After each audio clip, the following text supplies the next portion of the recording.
эдийн засгийн хараат байдал бол үндсэндээ бол одоо Монгол улс тогтчлоо шүү дээ.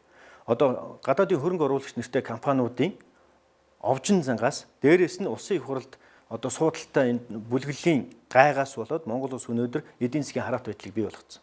Тийм болохоор одоо үндсэндээ бол Монгол улс 40.3 тэрбум долларын гадаад өртөө болчиход байна шүү дээ. Тэгэхээр гадны барьцаанд байна л гэсэн үг. Иннээс салахын тулд банкуудын хүүг бас буулгах ёстой. Банкны тухай хуульд өөрчлөлт хийх ёстой. Эдийн засгийн хараат байдлыг үгүй хийхийн тулд нөгөө хөрөнгө оруулагч компаниудтай одоо газрын доорх орд баялагийг ашиглуулахын тулд эхлээд хуулийн зүйл заалтаар ашиглалтын зөв хойролтыг бий болгочих ёстой. Тэндээс хүртэх хувь хэмжээг нь өндөр хэмжээнд авчиж өгөх ёстой гэсэн үг.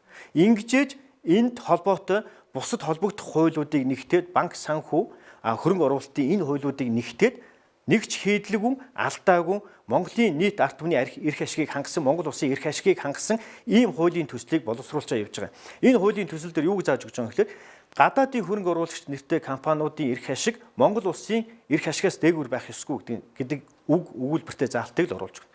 Тэгжээж сая Монголын нийт ард түмний эрх ашиг хангагдаж ирнэ. Хуулийн төслүүдийг үндсэндээ бол нөгөө судалгааны дагуу боловсруулаад бэлэн болгоцсон байгаа гэсэн. Улсын их хурлын сонгуулийн 22 дугаар тойрогт эрх чөлөөг хэрэгжүүлэгч намаас нэр дэвшигч, хуульч, авир мэдийн Эрдэнэ баяр авилагчдыг цээрлүүлж шударга ёсыг тогтооно.